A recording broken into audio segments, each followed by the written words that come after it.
എന്നെ കൊല്ലാൻ കേറി വരുന്നതിനേക്കാളും എനിക്ക് പേടി നിന്റെ മുടിവര് കാണുന്നതാണ് നായില. നിന്റെ ഔറത്തിവര് കാണുന്നത് എനിക്ക് പേടിയാനായില്ല. അവരെന്നെ കൊന്നാ കൊല്ലട്ടെ നായില. നീ തലമറയ്ക്കനായില്ല, നീ തലമറയ്ക്കനായില്ല. അള്ളാടെ മുമ്പിൽ എനിക്ക് പേടിയാനായില്ല.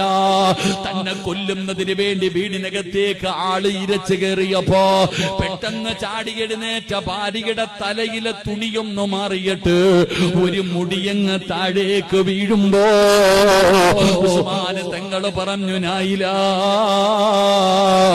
തലമറയ്ക്കനായില്ല, തലമറയ്ക്കനായില്ല.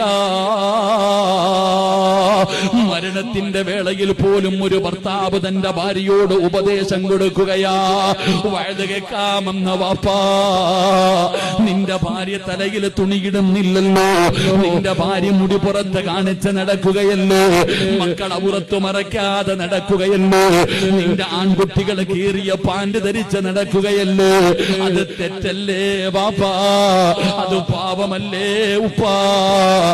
എന്തുകൊണ്ട് തിരുത്തി കൊടുക്കുന്നില്ല, എന്തുകൊണ്ട് തിരുത്തി കൊടുക്കുന്നില്ല?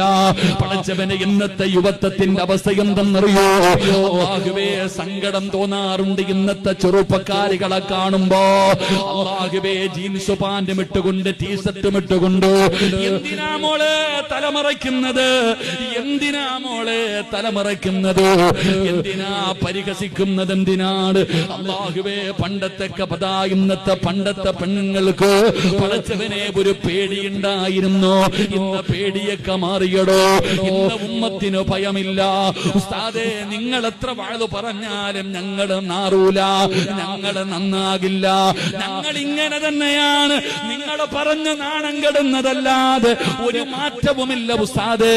ഞങ്ങൾക്ക് അല്ലാഹു തന്നിരിക്കുന്ന ആയുസ് അടിച്ചു പൊളിക്കാനുള്ളതാ, ആസ്വദിക്കാനുള്ളതാ, സുഖിക്കാനുള്ളതാ.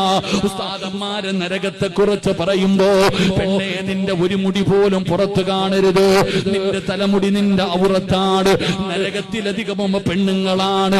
അതുകൊണ്ട് പടച്ചവനെ ഭയന്ന് ജീവിക്കാൻ ഉസ്താദന്മാര് പറയുമ്പോ, പെണ്ണേ, നരകത്തിലധികവും പെണ്ണുങ്ങളാണെന്ന് വാഴു പറയുമ്പോ ഇന്നത്തെ യുവതലമുറ പറയുന്നത്, ഉസ്താദേ